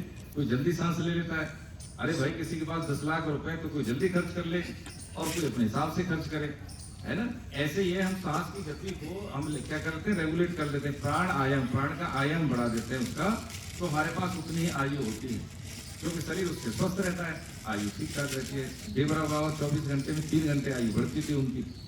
तो जितने भी सिद्ध महापुरुष होते हैं या जो आध्यात्मिक चिंतन के विकास में साधन करते हैं, उनकी आयु ऑटोमेटिकली ऐसी रहती है, क्योंकि चिंता होती नहीं, भय होता नहीं, गलत काम करते नहीं। तो इसका इम्पैक्ट ये पड़ता है कि उनका जो श्वास प्रक्रिया है वो धैर्य वाली रहती है। चोर आदमी को यहाँ आ जाए तो वो ऐसे ही दिखता रहेगा, इधर परेशान सा रहेगा। भय रहता है ना उसको। भय किसको रहता है? जो व्यक्ति कानून के विरोध में काम करे। समाज के भय किसको रहता है? जो समाज के विधान के विरोध में काम करे। दुराचारी प्रवृत्ति का व्यक्ति होगा, वो डर नहीं रहेगा किसी को मेरी गलती का पता न लग जाए, मुझे लोग क्या कहेंगे। तो ऐसा व्यक्ति अपने आप ही दंड पाता रहता है, कोई दे न दे वो अपने आप ही परेशान रहेगा वो, है ना। तो यहाँ पे कह रहे हैं कि क्या है ज्ञान योग का? तो कह रहे हैं इसमें कि ज्ञान योग के लिए क्या क्या करना है। ज्ञान योग के लिए करना है भैया ये अन्य योग, ये इसमें 27, 28, 29, 30 विभिन्न यज्ञ पढ़ेंगे हम इसको। इसके बाद 33वें श्लोक से 31 से 33 में बता रहे हैं, हे कुरुवंशियों में श्रेष्ठ अर्जुन, यज्ञ से बचे हुए अमृत का अनुभव करने वाले सनातन परम ब्रह्म परमात्मा को प्राप्त होते हैं। यज्ञ न करने वाले मनुष्य के लिए ये मनुष्य लोक भी सुखदायक नहीं है, फिर परलोक कैसे सुखदायक होगा। इस प्रकार और भी बहुत तरह के यज्ञ वेद की वाणी में विस्तार से कहेंगे। 21 से लेके 30 तक हम पढ़ लेंगे इसको। हम लाइन से पढ़े तो कोई मतलब नहीं है। स्वाध्याय करते हैं हम कि नहीं करते? यही किताब खोलते हैं, पूछ रहे बताओ, पढ़ते हैं क्या? ज्यादा अच्छा नहीं तो कोई मतलब नहीं है ना। तो ये अब देखिए ये कह रहे हैं कि क्या कह रहे हैं? यज्ञ न करने, यज्ञ का मतलब क्या है? यज्ञ करना कोई बताएंगे? हाँ बहुत बढ़िया माता जी, बहुत बढ़िया। जो हम कर्तव्य कर्म कर रहे हैं वो यज्ञ है। तो यज्ञ कर्म नहीं करेगा वो यहाँ भी परेशान रहेगा, वो वहां भी रहेगा। ठीक है, यज्ञ कर्म का मतलब है कर्तव्य कर्म से है, यज्ञ कर्म है ना। अब कह रहे हैं कि बहुत से यज्ञ वेद की वाणी में विस्तार से कहे गए। जब सब यज्ञों को तू कर्मजन्य जान। कौन से? जो भी वर्णित हैं, जो द्रव्य यज्ञ हैं वो कर्मजन्य जान। इस प्रकार जानकर यज्ञ करने से तू कर्म बंधन से मुक्त हो जाए। कर्म बंधन का मतलब क्या है? कर्म बंधन का है कि कर्म को कर्ता भाव से करते हैं तो बंधन होता है इससे। ठीक है, जैसे हमारा घर बहुत अच्छा है, बहुत सुख सुविधा वाला है और उससे बंधन क्या हो गया कि मेरा घर है, अब ये छूट जाएगा। ठीक है, अटैचमेंट हो जाता है। तो जीव क्या बनता है? वो फिर अब उसी घर में आएगा किसी भी रूप में। अब उस घर में कोई जरूरी थोड़ी मनुष्य रूप में आए, नहीं हो सकता है कुत्ता, बिल्ली, बंदर, छिपकली, सांप, किसी आएगा उसी घर में आएगा। छिपकली बन गया है। हाँ, ज्यादातर जैसे घर से लगाव है तो छिपकली, धन ज्यादा है तो सांप योनि मिलती है उसमें, है ना। एक ये सत्य घटना है, ये अपने वृंदावन परिसर के में एक महात्मा थे, तो उनको किसी ने खाना पीना खिलाया और उस समय जो होता था ना पुराने जमाने में सोने की सत्वियां चलती थी, तो सोने की सत्वी दे दी उनको। उन्होंने रख ली कि भंडारी में काम होगा कि पूजा वूजा करेंगे। तो उन्होंने क्या रख ली, रख के जहाँ पूजा होती थी कुटिया में वहां पे रख दी वो। और 1-2 दिन उनका शरीर हो गया पूरा। लेकिन होता है ना कि कोई ज्यादा कोई खिला पिला दे, अच्छी सी दक्षिणा दे दे, तो रहता है कि यार उसका मुझे उपयोग करना है। केवल इतना सा उनका संबंध था कि इसका मैं सदुपयोग करूंगा, ये मेरे पास असर थी। वो चेला को पता ना भूल गए। अब चिंतन उसी का शरीर पूरा हो गया तो उनको सांप की नहीं मिली। अब क्योंकि सिद्ध महापुरुष तो क्या स्थिति क्या संत थे वो बाल समय से, तो वो उनको क्या जो जैसे होता है ना कि भाई हमारे पास ज्ञान है, जैसे भरत जी का उदाहरण लिया है कि साधन किया पूरे जीवन भर और केवल एक स्पूर्णा, एक वासना के कामना के कारण उनको क्या शरीर यानी पतन हो गया। तो उन्होंने सपने में अपने चेला को कहा, शिष्य को, भाई देख है हमें असरफी मिली थी, वो हमारे पूजा की अलमारी में रखी हुई है, ठीक है, और हमें सांप की योनि मिली है भाई, तो देखो जरा उसका क्या करना है, जो हमने सोचा था इसका भंडारा करना है, संतों को प्रसादी खुवा देना, तो हमारी मुक्ति हो जाएगी, हमें हमारा पतन हो गया है। उसने सोचा देखें सही है कि गलत है, सपने की बात देखें तो उसमें असत्य रखी थी, फिर वो विश्वास हो गया कि गुरुजी सही कह रहे हैं। ठीक है, तो उन्होंने इसका निवृत्ति के लिए ये सब किया, गुरुजी का श्राद्ध तर्पण किया, तो फिर उनकी मुक्ति हुई। ये जैसे पहले अध्याय में जो अर्जुन जी बता रहे हैं, क्या श्राद्ध तर्पण वर्ण संकर संतान, ये गलत नहीं है, वो सही है, लेकिन यदि हमारे किसी भी कर्म का भगवान के साथ योग नहीं है तो वो फलजनक है। गीता के हर अध्याय में योग शब्द है ना, अर्जुन विषाद योग, सांख्य योग, कर्म योग, ज्ञान कर्म संन्यास योग, जो हम अध्याय 4 पढ़ रहे हैं। योग का मतलब इसमें यही है कि हम जो भी कर्म करते हैं यदि भगवान से योग व्यंजन नहीं है तो वो क्या है, पतनकारी है। ठीक है, यदि हम संसार के काम करें और केंद्र में भगवान है तो फिर वो पतनकारी नहीं है, फिर वो पूजा है, भक्ति है। यही चीज तो समझनी है, छोड़ के थोड़ी भागना है, कुछ रहना यही है, परफॉर्म भी यही करना है, लेकिन दृष्टिकोण बदल लेना है। घर्षण नहीं हो संबंधों में, लड़ाई झगड़ा नहीं हो, द्वेष नहीं हो, समाज में प्रेम हो जाएगा। ठीक है, जो काम करता है, जो जिम्मेदारी है वो व्यक्ति वो जिम्मेदारी ईमानदारी से निभाए, तो काय की परेशानी है। स्कूल कॉलेज पढ़ रहे हैं, देखिए है ना, कॉन्सेप्ट समझ रहे हैं अत्याचार की, और लेकिन अपराध भी बढ़ रहे हैं, तो शिक्षा में कहीं ना कहीं कमी है, होता है नहीं। हॉस्पिटल पढ़ रहे हैं, तो खाने के साधन भी बढ़ रहे हैं। शाम के देखो चटोरी गली देखिए हमने, तो जोनल पार्क की शाम को 6 बजे उससे पता नहीं क्या क्या बनाते हैं, क्या क्या खाते हैं, और यंग बच्चे हैं, हाँ बताइए, और फिर बीमार हो जाते हैं। ये बड़ी स्थिति खराब है। तो बहुत सारी चीजें घर में माता पिता को बच्चों को शुरू से इसी बतानी चाहिए, रहन सहन। तो ये क्या है, ये हमारे यज्ञ है, ये हमारे यज्ञ है। आपका बच्चा, आपकी परवरिश से निकला हुआ बालक देश का राष्ट्रपति बनता है, विधायक भी बनता है, IAS भी बनता है, डॉक्टर भी बनता है, इंजीनियर भी बनता है, लेकिन मूल में अच्छा इंसान रहता है वो, तो पीढ़ी वो आगे हमारी कैसी पुष्ट रहती है। ये यज्ञ कर्म है हमारा। यही गृहस्थ जो है वृक्ष यहीं से पैदा होते हैं प्रभु जी, इसलिए बहुत बड़ा काम है आपका ये। बार बार चरणों में निवेदन यही है कि हम अपनी स्थिति को कम करना आके, ठीक है, ये जो किताब हाथ में इसको पढ़े घर में रोज 10 मिनट, सोने से पहले जो भी टाइम मिलता हो, कोई जरूरी नहीं है, जब भी आप चाहें तो पढ़ें जरूर इसको। ठीक है, जैसे जैसे हम पढ़ रहे हैं वैसे, जैसे हमने अभी क्या है, लाइन टू लाइन तो पढ़ेंगे नहीं, फिर क्लास का मतलब क्या है। आप उसको जैसे हमने 10 श्लोक ली तो 10 श्लोक पढ़ लें उसको, तो समझ में आएगी। नहीं आई तो अंडरलाइन कर लें, जैसे बाद में पूछते हैं कोई किसी की कोई समस्या तो डिस्कस कर लेंगे उसमें। ये बहुत जरूरी है। ये हमारा पढ़ने का मतलब है कि हमारे व्यवहार में बदलाव आए। ठीक है, घर में अब एवोल्यूशन कौन करता है, पत्नी, है ना भैया। यहाँ पर तुम अच्छी बोले, जैसे मैं तो अपनी बात कहूँ, आप तो ऑलरेडी मेरे लिए, ठीक है। और वो कहेंगे देखो वैसे तो गीता की बात करते हैं, लेकिन व्यवहार हमारा घर में देखो बड़ा गलत है आपका, है ना, तो वो चीज ठीक नहीं है ना। ये व्यवहार हमारा कैसे, जो हम पढ़ते हैं वो हमारे व्यवहार में आ जाए। ठीक है, बच्चों में ये इम्पैक्ट इसका जाना चाहिए। ठीक है, कि पापा कैसे बात करते हैं, पेशेंस नहीं, हमें कहते हैं धैर्य रखो, हमसे जल्दी नाराज होता है, हमारी सुनते ही नहीं है। वो ठीक कह रहा है ना। तो छोटे बच्चे होते हैं, कभी कभी हमें वो बात बढ़िया बता देते हैं, उसको हमें मान लेना चाहिए, है ना। टेंशन हमारी दूर हो जाएगी ना। अब देखिए जो हाइपर टेंशन होता है इसीलिए होता है कि मैं ठीक कह रहा हूँ और मैं मेहनत करता हूँ, बच्चों के लिए करता हूँ, बच्चे मेरी बात नहीं मानते, यही तो होता है सवाल। कारण उसका ये है कि पहले हम उसकी सुन लें। किसी को सुधारने का और अपने आप की वाणी को मतलब एक्सेस करने का, सफल करने का एक तरीका है, जैसे भगवान ने अर्जुन के साथ किया है। अध्याय 1 में कई बार ताना दिया है अर्जुन ने, लेकिन पूरा सुन लिया, उनकी बात, पूरी बात सुन ली, है ना। एक जो पंचायत में क्या हुआ, गांव की पंचायत में ये होता था ना कि दोनों लोगों की बात सुन ली, उसके बाद निर्णय देते थे और विश्वास भी करते थे, कोई कोर्ट कचहरी नहीं जाता था। एक बार हाँ, मैं सामने था, छोटा ही था, करीब 12-13 साल का, तो 2 लोग लड़ गए आपस में, डर के चाचा ताऊ के बच्चे। और एक जो हसिया होता है ना, हसिया, मैं गाँव की बात बता रहा हूँ, तो एक को उसने मार दिया, उसने लग गया उसको, तो लेके वहां थे पंचायत में, तो पहले सुनी और बहुत एक दूसरे को चिल्ला के बात कर रहे थे। तो उसने भी की, इसने 10-15 मिनट खूब चिल्ला के बात की। उनमें से एक उठे तिवारी जी जैसे, अरे बहुत बोल रहे, चल ठीक, डांटा उनको, जो भी जैसे भी डांटा, और दोनों शांत होकर चले गए। तो उनको बेटे ने पूछा सरपंच से कि पापा इतनी देर से तो आप बोले नहीं, और जैसे आपने डांटा चुपचाप चले गए। कि देखो 15 मिनट में बोल के एक दूसरे को बोल के खाली हो गए। ठीक है, पहले में रोक देता तो ये खाली नहीं होते, ये मानते भी नहीं। जब ये खाली हो गए तब ये जानने, अब ये तैयार हो रहे थे कोई हमें बताए और डांट दे, हम चले जाए एक दूसरे को, तो चुपचाप चले गए। तो ये सुन लेना पहले बहुत जरूरी है। बच्चों की भी अपनी मानसिक स्थिति होती है। ये इंटरनेट और सोशल मीडिया के जमाने में पैदा हुए लोग हैं, ये हमारी बात को ऐसे मानेंगे नहीं। ठीक है, तो इनके लिए एसोसिएशन बहुत जरूरी है, प्रेम बहुत जरूरी है। इनके प्रश्न बहुत होते हैं।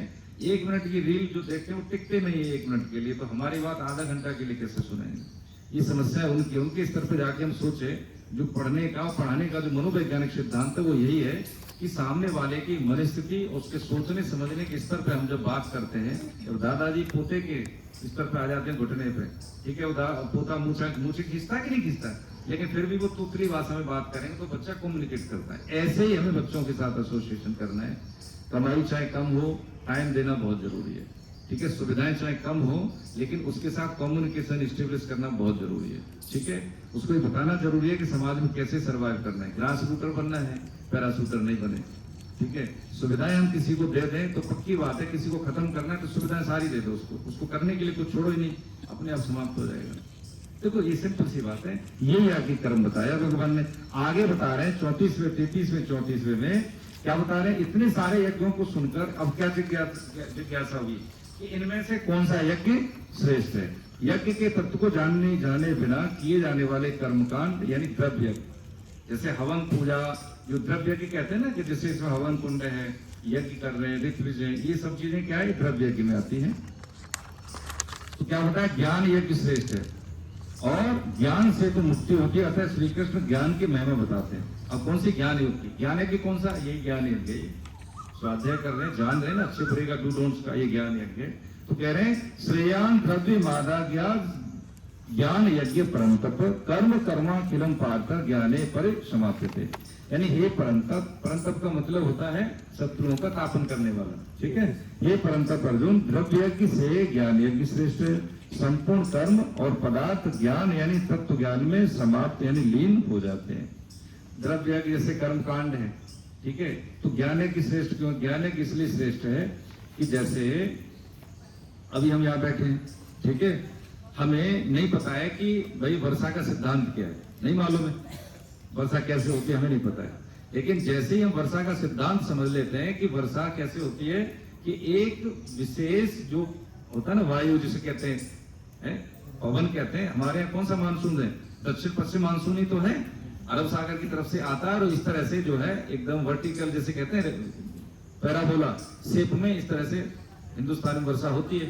तो अब ये वर्षा क्यों होती है? उसका सिद्धांत क्या? गर्मी होती है, ठीक है, वेपोरेशन होता है और वहां पे कोई टंकी तो लगी नहीं है, ठीक है। और इस तरह से वर्षा का सिद्धांत होता है पूरे, और जो भारत का हिस्सा बच जाता है वर्षा ऋतु में, जैसे चतुर्मास में, तो क्या वेस्टर्न डिस्टर्बेंस से फिर वहां पे वर्षा होती है। अक्टूबर नवंबर में देखा हो तमिलनाडु तट पे होती है कि नहीं होती है? तो अब जब ये हमने जान लिया तो वर्षा कैसे होती है, किस किस जगह पे वहां पे जैसे सूखा कहाँ पड़ती है, राजस्थान में वर्षा क्यों कम होती है, ये सब पता लग जाएगा ना।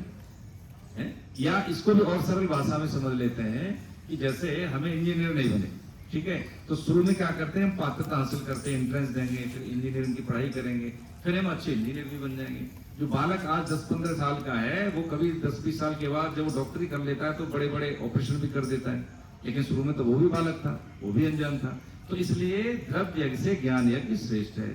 जब हम जान लेते हैं, ज्ञान का अर्जन कर लेते हैं, सूचना इकट्ठी कर लेते हैं, तदनुकूल आचरण कर लेते हैं, तो कर्म कांड की कोई उपयोगिता नहीं रहती। इसलिए वो कह रहे हैं कि द्रव्य यज्ञ से ज्ञान यज्ञ श्रेष्ठ है। द्रव्य यज्ञ में ज्ञान यज्ञ श्रेष्ठ है, तो फिर हम सीधे ज्ञान यज्ञ क्यों नहीं करें? ये भी तो हो सकता है। तो कर्मकांड नहीं करने चाहिए? करने चाहिए, क्योंकि पीएचडी करने से पहले हमें क्या करना पड़ेगा? नर्सरी में पढ़ना पड़ेगा, ये बहुत जरूरी है। तो इसलिए वेदों का क्रम है कर्मकांड, ज्ञान कांड, उपासना कांड, कर्मकांड, उपासना कांड, ज्ञान कांड, इस तरह से है ना। अंत में क्या है कि सकाम भाव से निष्काम की यात्रा ही है। लेकिन भगवान जब उपदेश दे रहे हैं तो वेद क्या है? वेद भगवान की तो वचन है, लेकिन यदि वो 45 मिनट में संक्षिप्त में पूरी स्थिति बता देंगे तब वो कह रहे हैं कि वेदों की कोई उपयोगिता है नहीं, मैंने तेरे को जीवन का एसेंस बता दिया तेरे लिए। योग में स्थित होकर गीता का मतलब है कि सुनने वाले का हित किसमें? मैं वही बात कहूंगा, सुनने वाले दाएं बाएं की बात नहीं करेंगे, हम काम की बात कहेंगे। इसलिए वेदों की उपयोगिता वहां प्रासंगिकता नहीं है। देखो हमारे पास इतना समय नहीं है, ठीक है, न हमारे पास इतना ज्ञान है, तो जो अर्जुन के जो प्रश्न है हमारे स्तर के हैं, ठीक है, कम से कम समय में, कम से कम पुरुषार्थ में कहें या कहें ना कि साधन में कहें, ये गीता हमारे लिए फूड सप्लीमेंट की तरह है। इसमें काम भर की चीजें सब है, गीता का साधक होने के बाद में उससे किसी भी ग्रंथ का मतलब कहना चाहिए एसेंस वंचित नहीं है वो साधक। सारे शास्त्रों का सार है इसमें, गीता में सारे शास्त्रों का सार है। अब हम कहें देखो जी हम तो सिर्फ पुराण पढ़ेंगे, अच्छी बात है, स्कंद पुराण पढ़ेंगे, अच्छी बात है। वेदों की कहानी के रूप में व्याख्या का मतलब है पुराण, ठीक है। वेदों की व्याख्या है पुराणों के रूप में, जो कहानी के रूप में, ताकि रुचिपरक हो और समझ में आ सके। गीता क्या है? गीता पूरे शास्त्रों का सार है, वेदांत का भी सार है, उपनिषद का भी सार है गीता। संस्कृत के जो श्लोक हैं इसमें सूत्र की तरह है। कैसे सूत्र की तरह? जैसे अब तक की यात्रा हम 1 मिनट में करें तो कैसे हमें जीवन जीना चाहिए? पहले तो हम अपने आप से क्या चाहते हैं ये डिसाइड हो जाए, मैं जीवन में अपने आप से क्या चाहता हूँ, चाहती हूँ, पहले ये। दूसरा क्या है कि अगर मैं इसको करूं, किसी भी जीवन में परफॉर्म करूं, तो सिद्धांत क्या है कि भाई कर्म करने का अधिकार है, फल भी नहीं।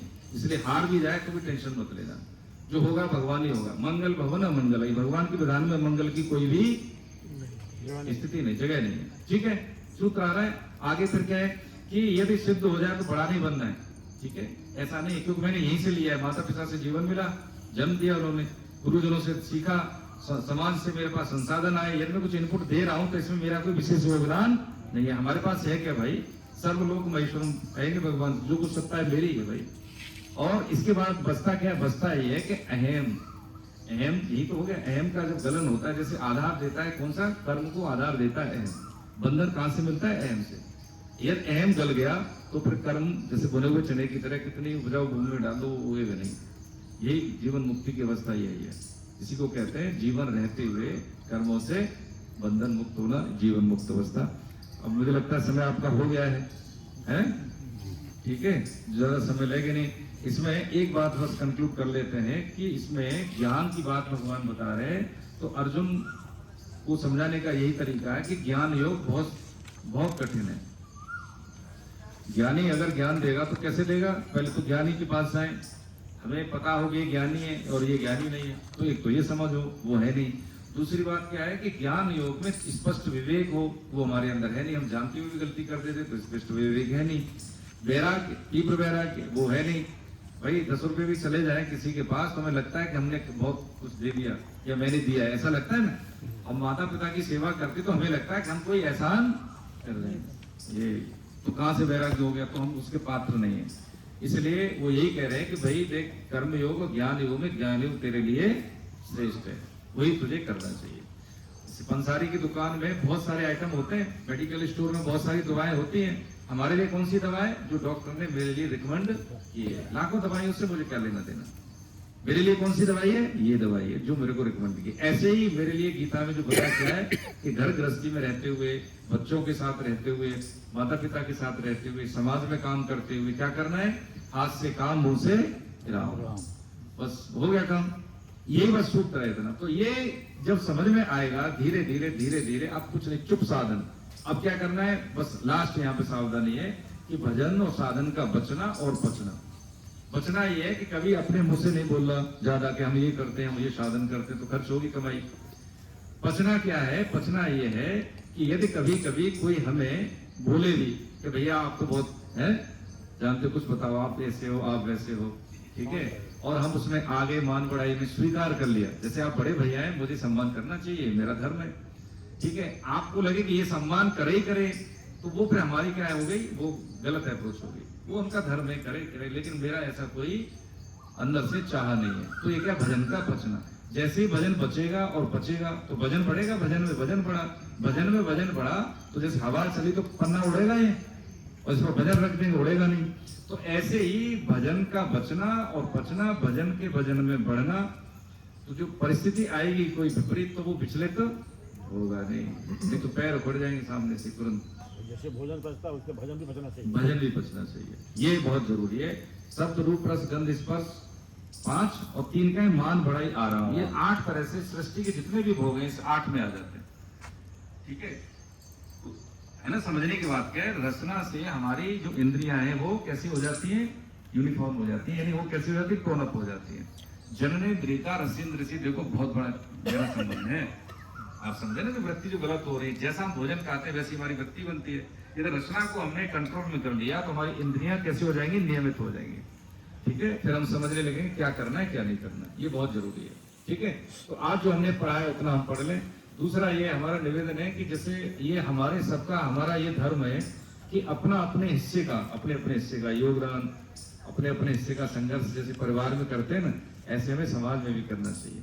क्या करना चाहिए, जैसे मेरे बच्चे हैं तो उनके लिए क्या हम करके जाते हैं, ऐसे ही यहीं से सब हमने लिया है। हवा पानी, सनातन का मतलब ये थोड़ी है कि धर्म विशेष हो, सनातन हवा है, सनातन आकाश है, सनातन वायु है, सनातन ये सब पर्यावरण है जिसमें हम जी रहे हैं। ठीक है, सनातन कोई ऐसा कोई पर्टिकुलर किताब हो या पर्टिकुलर कोई जीने की पद्धति थोड़ी है। सनातन वो सब चीजें जिसने जीवन की जीने की संभावनाओं को हमारे आसपास पैदा किया है। और इसको हम क्या करते हैं समाज में, देखो प्रभु जी, नाली का कीड़ा भी है ना, वो देता है, कुछ न कुछ देता है। मनुष्य ही ऐसा है, वो सिर्फ लेता है। अब पानी हम खर्च करते हैं, हम बनाते हैं H2O सूत्र है, लेकिन H2O बना के देख ले क्या सेवन कर पाएंगे उसका, नहीं कर पाएंगे। पानी हम खा रहे हैं, पेड़ हम काट रहे हैं, प्रदूषण हम फैला रहे हैं, है ना, तो दे क्या रहे हैं, कुछ नहीं दे रहे हैं, है ना। तो देखिए एक तो क्या है कि ये हमारी पद्धति में आया कि हमारे पास जमीन है तो पेड़ लगाएं, है, पानी का सदुपयोग करें, रिसाइकिल वाली स्थिति में लेके आए, है ना, ऐसे नहीं पानी बह जा रहा है। देखो जो सिद्धांत है ये प्रकृति गृहस्थी से हम ग्रस्त हैं, ये हमारा ही दायित्व है, किसी विरक्त का नहीं भाई। विरक्त भी जब जाता है तो वो क्या करता है, उसका मतलब होता है कि जो मैंने तपस्या से अर्जन किया है समाज में जाके वापस देना। प्रेमानंद जी महाराज जी तो कहते हैं, जब हम जाते थे, अब तो बहुत भीड़ होती है, तो देखो बहुत बढ़िया से देखो, अच्छा बड़े प्यारे बाबा हो, ठीक है, ये बहुत बढ़िया है, तुम ये बहुत अच्छा काम कर रहे हो, बच्चों को ये भी समझाओ, बच्चों को ऐसे भी समझाओ, ठीक है। और देखो हम भी यही तो कर रहे हैं, हम तो शरीर पूरा हो जाएगा, क्या करें, आप जैसे लोग सीखें, अपने घर गृहस्थी में ये सब चीजें सिखाओ, बच्चों को जीने की पद्धति सिखाओ, संसाधनों का सदुपयोग करना सिखाओ। सस्टेनेबल डेवलपमेंट है, ये वैज्ञानिक शब्द है, सब जानते हैं, धारणीय विकास हिंदी में कहते हैं। इसका मतलब ये है कि वर्तमान की आवश्यकताओं को इस तरह से पूरा करें कि भविष्य की पीढ़ी के लिए रिसोर्सेज बने रहें। यही तो है चीजें, ये हमारी पद्धति में रहा है। लेकिन हम क्या है कि पश्चिमी शब्दा के ना इसको जा रहे हैं पश्चिम के, और भारत के कौन रहे, चारवाक, उधार खाओ घी पियो, ऐसे इसको जा रहे हैं। तो हमारी जो संकल्पना है अधिकतम सुविधाओं का अधिकतम उपभोग, ये हमारी कभी संकल्पना रही नहीं है। हम कम से कम में संतुष्ट होके जब हम आगे बढ़ते हैं तो नैसर्गिक रूप से हम जो केंद्र में भगवान ही है हमारे में, तो जो ले रहे हैं उस अनुपात में हम ऐसे लें कि कम से कम आने वाली पीढ़ी को। अब कुआं किसको मिलता है देखने को, भाई हमारे गांव में कुआं होता था तो हम रस्सी से ऐसे खींच लेते थे, बस दोष न लगे इसलिए रस्सी बांधते थे, हमें पता है। लेकिन अब वो कुएं ऊपर टंगे। यूपी में 2017 में जब इंश्योरेंस दिया करते थे तो उस समय हमें पता था कि 90 डार्क जोन थे, बहुत पानी अंडरग्राउंड वाटर नीचे चला गया, थी स्थिति। तो ये क्या है, हम ले ही रहे हैं। तो मनुष्य विशेषकर गृहस्थ पे ये निर्भर है, विरक्त भी और बुजुर्ग भी, बच्चे भी, है ना, हम ही पे निर्भर, हम बीच की कड़ी है ना, घर परिवार में है। अब देखिए आप रिटायर हो गए प्रभु जी, जिंदगी का अनुभव है मिश्रा साहब, सबको अनुभव है, आपने नौकरी की, बहुत अच्छा कैरियर रहा आपका। अब उसको हम क्या करें, बच्चों को कहानी के रूप में लेके आए। अब जैसे बच्चों की क्लास होगी तो हम कहानी समझाएंगे उनको किसी महापुरुष की कहानी के आधार पर, और उसको ऐसे करना है। तुम कौन नहीं चाहता कि आगे बढ़े, तुम्हारे लिए ताली नहीं बजे, है, कौन नहीं चाहेगा तुम्हें मंच नहीं मिले, है, कौन नहीं चाहेगा तुम अच्छे अफसर नहीं बनो या व्यवसाय नहीं बनो, आपकी क्या रुचि है, किसमें रुचि है, ये सब उनसे मतलब पूछ के उस आधार पर उनको हम गीता बताते हैं। आपकी तरह थोड़ी उनको बताते है ना, उनको तो बाल मन के आधार पर वो सीखेंगे, ये पक्की बात है। तो जो हम जो राष्ट्रीय गीता सेमिनार कर रहे हैं, देखो प्रभु जी, इसमें होटल वाला भी बहुत नीचे आ गया। जो 3.5 लाख रुपए जो अम्बेडकर यूनिवर्सिटी में होगी ना, भीमराव बीबीआई जो शहीद भक्त है, 3.5 लाख रुपए उन्होंने छोड़ दी, उनको पता है कि ठीक काम कर रहे हैं। तो देखो व्यक्तिगत आपका काम नहीं है, माता जी आपका काम नहीं, ये हम सबका योगदान है कि भाई हम जाएं, एक जगह बैठे, एक समुदाय बृहस्पतिवार को बैठता है मस्जिद में, एक बैठता है गिरजाघर में बैठता है संडे को, हम कभी नहीं बैठते। हम सोचते हैं टाइम मिलेगा तो जाएंगे, अरे काय का टाइम मिलेगा, निकालना पड़ेगा भाई, अलग से जिंदगी नहीं मिली इसके लिए, ये हमें यही करना है। आप में से दूर टू दूर जाके लोग, आज हम इतने इकट्ठे हुए, नहीं तो 10-20 से स्टार्ट हुए थे, आप सभी गवाह इस चीज के, है ना। तो माताएं बहनें हम सब जो बैठे हैं, हम सबका प्रयोग और सबका है कि हम अपनी उपस्थिति वहां दें। 500 रुपए सब्सिडाइज है, सुबह का ब्रेकफास्ट वही करना है हमको, ठीक है, 2 बार स्नैक्स मिलेगा, 1 बार लंच मिलेगा। 500 रुपए में क्या आता है बताइए, कुछ आता है उसमें। लेकिन क्या है कि आप ही जैसे लोग उसको सब्सिडाइज करते हैं, अपनी तरफ से इनपुट देते हैं, जेब से देते हैं, इसमें मान बढ़ाई नहीं है सर। एसी हाल मिलेगा, हाँ एसी की सुविधा, वो तो सारी सुविधा मिलेगी, बैठने उठने का सब है उसमें, ऐसा नहीं है, ठीक है। तो प्रभु जी जो हम लोग हैं उसमें अपना रजिस्ट्रेशन करा लें, किसी को हाँ अगर रिफंड चाहिए तो हमें भैया हमें बता दें नहीं जा पाओ तो रिफंड हो जाएगा, कोई दिक्कत नहीं है। रिफंड की वैसे व्यवस्था हमने इस बार की नहीं है, लेकिन यदि किसी को चाहिए तो वो हो जाएगा, उसमें कोई दिक्कत नहीं कि हम नहीं जा पाए रजिस्ट्रेशन करा लिया तो तब क्या होगा तो रिफंड हो जाएगा। लेकिन अभी आप रजिस्ट्रेशन करा लें ताकि हम लोग तो अपना कम से कम संख्या बढ़े हमारी, तो दूसरे लोगों को हम लेके हिसाब से आए। व्यवस्था करें। किसी को लाना चाहे तो ला सकते बिल्कुल ला सकते हाँ, हैं, हाँ। ला सकते हैं, कोई दिक्कत, लेकिन सीट तो वहाँ पे सीमित है ना, खड़ा थोड़ी करेंगे उनको। अच्छा। हाँ तो इसलिए रजिस्ट्रेशन इसलिए जरूरी है, उस हिसाब से खान पान, उस हिसाब से फैसिलिटी सारी उस है, हिसाब से सारी व्यवस्थाएं करनी क्यों? पड़ेंगी ना। जब अब आपको कोई पता लग जाए कि हमारे यहाँ 200 लोग आने वाले हैं उनको तो भाई तो 200 लोगों की व्यवस्था लोग की चाहिए, जाएगी। बैठना चाहिए, एसी की व्यवस्था चाहिए, खान पान चाहिए, तो उसी हिसाब से हम व्यवस्था आज कैटर से बात करके उनको फाइनल करना है आज ही हमको, ठीक है। कुछ जैसे इतने लोग आएंगे तो स्टेट गवर्नमेंट से जो कोऑर्डिनेशन होता है वो भी हमें करना है, कुछ दूर से भी लोग आ रहे हैं तो उनके लिए एकोमोडेशन की व्यवस्था करनी है, वो भी भाई ज्यादा पैसे ले होटल वाले, तो वो बेचारे बहुत कम में काम कर रहे हैं हमारे साथ, 4-5 होटल वाले आगे ना, जैसे मान लीजिए 200 लोग आगे बाहर से, तो उनके लिए रात को एकोमोडेट करना पड़ेगा कि नहीं करना पड़ेगा, सुबह से लेके शाम लंच तक की व्यवस्था, लेके डिनर की व्यवस्था करनी पड़ेगी उनके लिए। तो ये सारी चीजें बहुत सारे काम है। एक बात और देखो, ये हमें यूथ चाहिए वॉलंटियर के लिए, कि आप में से कोई धरातल पे हमें हेल्प कर पाए तो अपना नाम दे दें, ठीक है। तो उसमें क्या है कि 100-150 लोग चाहिए, 100-150 लोग चाहिए, किसी को जैसे कैटरिंग के लिए कुछ है, किसी के लिए एंट्री के लिए, किसी के लिए कोई सिक्योरिटी के लिए, 3-4 हमारी जो कमेटियां बनी है उनमें वॉलंटियर्स चाहिए जो अगर सेवा दे सकें एक दिन के लिए, तो उनको हम पहले फिजिकली विजिट करा देंगे कि किस तरह की लोकेशन है। अटल बिहारी वाजपेयी ऑडिटोरियम में वहाँ पर यूनिवर्सिटी में बड़ा है, तो कैसे कैसे, तो सारी चीजें उनको अवेयर करा के फिर उनको हैंड ओवर करेंगे एक दिन के लिए। संडे का दिन रहेगा 27 सितंबर। तो आप में से कोई नाम देना चाहे तो हमें दे दे, उनसे फिर हम संपर्क करके राजेश जी मेरी जो सेवाएं ले सकते हैं आप ले सकते हैं। ठीक है, मेरी भी। सर, तो सर नाम लिख लेना नाम और नंबर ले लेना उनसे, तो हम उनसे बात करके और कमेटी में उनको फिर कमेटी फिर है हमारे पास, ठीक है, तो उसी में उनको ऐड कर सेवा कर सकेंगे। ठीक है। आज हम विराम लेते हैं। तो 5वां अध्याय 4 का थोड़ा सा पार्ट बचा है, 5वां 6वां इसका एक सटक का एग्जाम होता है जो कि है, सेमिनार हुई, ठीक है, कुछ चीजें और हमारी जो 2 छुट्टियां हो गई और समय हमारा 1 घंटे का ही होता है, इसलिए कोर्स हमारा पीछे है, ठीक है। तो हमें क्या करना है इसको लाने के लिए कि हम हर श्लोक की व्याख्या तो समझेंगे, संक्षिप्त में समझ के हम आगे बढ़ेंगे, ठीक है। स्वाध्याय हम करेंगे तो चीजें हमारी ठीक ठीक चलेगी, ठीक है। गोविंद, कुछ पूछना तो नहीं किसी का, कोई शंका हो? एक गो- प्रश्न था। जी, सनातन वर्ड की बात बार बार करते हैं, सनातन शब्द आया कहाँ से? सनातन का मतलब होता है जिसका कोई अंत न हो। में ये आया कहाँ से? हमारे शास्त्रों में कहाँ इसका उल्लेख है? देखिए अब जैसे मान लीजिए इसमें जो चारों युगों में देख लीजिए, क्या? जो 4 युग हैं, हाँ, इन चारों युगों में कहीं सनातन का पीछे से है। मैं वही तो कह रहा हूँ, ये जो सनातन शब्द है, जैसे अभी हम ये कहें कि आप यहाँ बैठे हैं, ठीक है, आपका परिचय कैसे जानूंगा मैं? आप नाम बताएंगे, कहाँ लिखा है नाम, सर्टिफिकेट तो आपके पास है नहीं, सर्टिफिकेट घर में है। अच्छा, आपके यहाँ पिता भी हैं, आप पति भी हैं, आप भाई भी हैं, ठीक है, आप पुत्र भी हैं किसी के, है, आप कहीं अफसर भी रहे हैं, तो अब ये बताइए आप इनमें से हैं कौन? कौन है बताइए? इतने तो हो नहीं सकते, लेकिन आप इतने ही हैं। बस यही बात है कि सनातन किसी एक व्यक्ति विशेष या किसी परंपरा विशेष का नाम नहीं है। सनातन एक क्या है कि संभावना है, कैसी संभावना है? एक मर्यादित संभावना है। सनातन का मतलब है जब से सृष्टि तब से है ये। मेरा शब्द का प्रयोग सबसे पहले कहाँ हुआ है? सनातन शब्द का प्रयोग देखिए ये हमारे आदिकाल से ही हुआ है। सनातन जो धर्म है वो कोई विशेष हिंदू धर्म सनातन नहीं, सनातन एक क्या है कि जैविक सृष्टि चक्र चलता रहे मर्यादित रूप से, उसको निभाने की परंपरा का नाम है सनातन। और इसमें जो मूल्य मानक तैयार किए इसको सनातन धर्म कहते हैं। ये वेदों जब से तब से है, हमारे 8 ग्रंथ से इसकी चर्चा हुई, अभी की थोड़ी है ये। आप देखेंगे कि सनातन का मतलब कोई एक स्पेसिफिक नहीं है कि हिंदू धर्म जैसे कि हम कह वैष्णव है तो सनातन नहीं है। सनातन पूरी परंपरा है, इसमें जितने भी धर्म आए बाद में है, मैन मेड है, ये गवर्नमेंट यही है। आप यहीं से अपने से हम यात्रा शुरू करें कि मेरे पिताजी, मेरे दादाजी, धीरे धीरे कहाँ गए सप्तऋषि का विधान क्या है? सनातन। कुछ कह रहे हैं भैया? हाँ बताइए।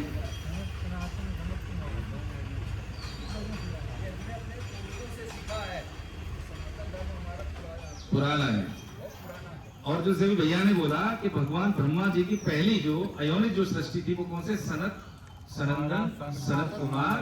सनातनो प्यासुर। हाँ, ये तो ये 8 काल से ही बहुत, ठीक है। और जैसे एक और सामान्य बात, कुलदीप भैया का नाम भूल जाता हूँ, अनिल पांडे अनिल जी। पांडे भैया, कुलदीप भैया का नाम याद आ जाता है। ठीक है। मुझे लगता है सनातन इन्हीं सनत कुमार से हाँ, इन्होंने क्या किया कि जब इन्होंने सृष्टि हुई तो उन्होंने कहा सृष्टि का वो करिए आप, है ना। तो नियोग मना कर दिया कि हम तो भगवान का भजन करेंगे। तो उन्होंने फिर तब ये जो कहते हैं मैथुनी सृष्टि यहाँ से शुरू हुई। कहाँ से शुरू हुई?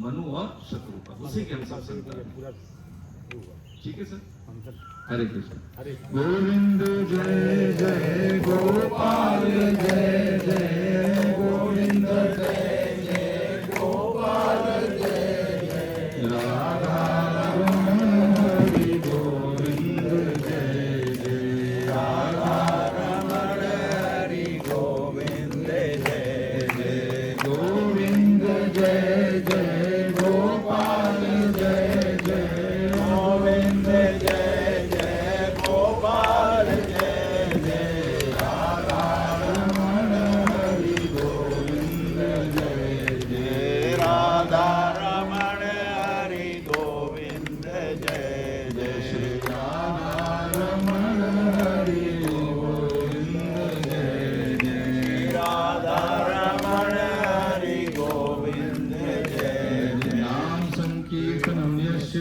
नाम संकीर्तनम यस्य सर्व पाप प्रणाशनम सर्व पाप प्रणाशनम प्रणामो दुख शमनस्तम प्रमाणो दुख समनस्तम नमामि हरिं परम। नमामि हरिं परम। जोर से पूरे हृदय से जय कर लें।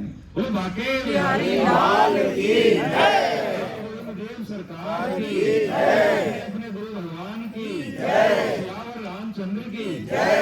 सुत हनुमान की जय। उमापति महादेव की जय। देवी देवताओं की जय। सब संतों की जय। सब भक्तों की जय। कोट वैष्णव वृंद की जय। दृश्य पुण्य आत्माओं की जय। आज के आनंद की जय। सभी रसिक जनों की जय। जय जय श्री राम। हे राम, हे मेरे नाम, मुझ पर कृपा करो, मुझ पे कृपा करो। मैं आपको भूलूं नहीं, मैं आपको भूलूं मैं नहीं। केवल आपका हूँ, मैं केवल आपका हूँ। आप ही केवल मेरे। आप ही केवल मेरे। हरे कृष्ण। जीवन के धन गीता के संग, हृदय में रहे उमंग। जीवन के धन गीता के संग, जीवन के धन गीता के संग, जीवन के धन गीता के संग,